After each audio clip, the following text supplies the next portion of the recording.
हम ईरान के साथ एक अच्छी डील कर रहे हैं। हो सकता है दोनों ममालिक के दरमियान दोबारा से जो है जंग शुरू हो जाए। इस फायर का जो है वो आज लास्ट डे था। डेलीगेशन थी वो अभी तक पाकिस्तान पे ऑफिशियली नहीं पहुंची।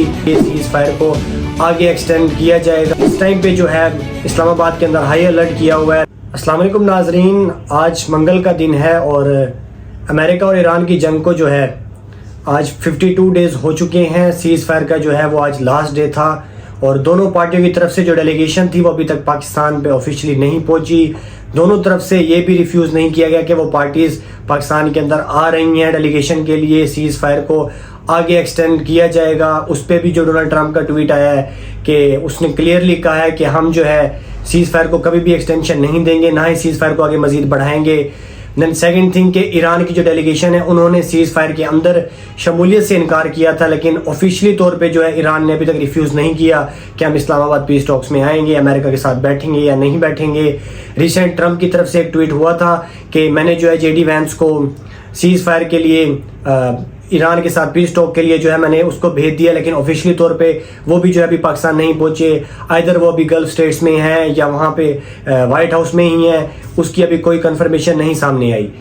नाजरीन, पाकिस्तान इस टाइम पे जो है इस्लामाबाद के अंदर हाई अलर्ट किया हुआ है, रेड जोन के अंदर, कि दोनों तरफ से किसी भी टाइम मुतवक्की है कि कौन सी पार्टी आ जाती है। लेकिन इसके अंदर जो सबसे ज़्यादा डेस्परेट है वो अमेरिका की तरफ से दिखाया जा रहा है। ट्रंप ने रिसेंट एक वीडियो दी है, एक इंटरव्यू दिया है। उस इंटरव्यू के अंदर यही था कि ट्रंप ने जो है उसमें अंदर क्लियरली बताया है कि हम ईरान के साथ नेगोशिएशन करना चाहते हैं। हमारी तरफ से जो डेलीगेशन है वो पाकिस्तान की तरफ जाएगी और हम उम्मीद कर रहे हैं कि ईरान को भी आना चाहिए। उस डेलीगेशन के अंदर जेडी वैंस, उसके बाद कुशनर और उसके साथ जो पूरा उसका मेंबर है, एक पैनल है, वो उसके साथ पाकिस्तान आने के लिए ऑफिशियली तौर पे अभी तक उसकी कोई अनाउंस नहीं किया गया। इधर ये है कि दोनों तरफ से ना तो रिफ्यूज़ आ रहा है, ना ही सीज फायर को आगे एक्सटेंड किया जा रहा है। ये पॉसिबल है, हो सकता है 90% चांस ऐसा है नहीं, लेकिन 10% हम कह सकते हैं कि दोनों तरफ से जो है वो बॉम्बिंग हो जाए। लेकिन अमेरिका की तरफ से जो है वो बड़ा ही डेस्परेट शो हो रहा है कि वो चाहता है कि हमारी जो है नेगोशिएशन हो जाए, क्योंकि वो इस जंग से अब जो है इसको वाइंड अप करना चाह रहा है और इससे इसको खत्म करना चाह रहा है। रिसेंट जितने भी डोनाल्ड ट्रंप के इंटरव्यूज हैं, पोस्ट हैं या उसके जो ट्विटर अकाउंट्स पे जो उसके ट्वीट्स हैं, अगर उनको देखा जाए तो ट्रंप बड़ा एक चीज को सेल कर रहे हैं। वो हर जगह पे जो है कुछ ऐसे पॉइंट्स लाजमी शेयर करते हैं। जैसे पहले नंबर पे आता है कि वो हर दफा ये मेंशन करते हैं कि हम जंग जो है वो जीत चुके हैं, लेकिन ऐसा जो है बिल्कुल नहीं है। एक फेक, एक मैनिपुलेशन की जाती है। दूसरा जो उनका पॉइंट है वो हर जंग में ये कहते हैं कि हम ईरान के साथ एक अच्छी डील कर रहे हैं। इस तरफ एक तरफ ये शो करा रहे होते हैं, दूसरी तरफ ट्रंप कह रहा होता है कि मैं एक हैवी पावरफुल कंट्री की एक आर्मी रखता हूं और उसके साथ साथ हमारी जो नेवल है वो पावरफुल है और हम ये जंग जीत चुके हैं। तो इस तरह की जो मैनिपुलेशन है ट्रंप की तरफ से की जाती है। अभी जो उसने नेवल ब्लॉकेड किया हुआ है ईरान के लिए, तो उस नेवल ब्लॉकेड की वजह से जो है सीज फायर की वायलेशन होती है। एक जहाज को जो है वहां पे टारगेट किया जाता है, उसको डिसेबल करके, फायर करके उसको डिसेबल किया गया, फिर उस जहाज को जो अपने कब्जे में ले लिया। तो इससे जो है सीज फायर की वायलेशन होगी और दोनों के दरमियान जो है दोबारा से एक जंग जो है शुरू होने को थी। तो सीज फायर जो है अभी तक एग्जिस्ट कर रहा है, सीज फायर स्टेबल है, लेकिन हो सकता है कि पॉसिबिलिटी है इन चंद घंटों के अंदर ये जो आज का दिन था और उसके बाद सुबह तक हो सकता है दोनों ममालिक के दरमियान दोबारा से जो है जंग शुरू हो जाए। लेकिन 90% ऐसा नहीं होगा, क्योंकि अमेरिका के पास ना तो स्टॉक पाइल्स है, ना अमेरिका इस पोजीशन में है कि वो दोबारा जंग शुरू करेगा, क्योंकि ऑलरेडी जो है वो अपना बहुत नुकसान कर चुका है। अमेरिकन रिपोर्ट्स के मुताबिक, अमेरिकन जर्नलिस्ट के मुताबिक, कि अमेरिका के पास स्टॉक पाइल्स जो है इस टाइम खत्म हो चुके हैं। तो अमेरिका के इससे जो है वो बड़ा इमेज खराब हो रहा है, तो इसलिए वो दोबारा ये जंग कभी भी स्टार्ट नहीं करेगा, इसीलिए वो नेगोशिएशन की तरफ आ रहा है। नाजरीन, एक और चीज सबसे बड़ी अहम बात कि ईरान के पास ऐसे कौन कौन से कार्ड्स हैं जो वो इस टाइम खेल सकता है या वो इस टाइम खेल रहा है। उसके अंदर सबसे पहला जो कार्ड है उसके पास आता है कि उसने इकोनॉमी जो है पूरे इस रीजन के अंदर उसको पैरालाइज कर दिया है, क्योंकि जितनी भी वहां से 20 to 30% जो है डिफरेंट मुल्क की वहां से इकोनॉमी जो है वहां से चलती है।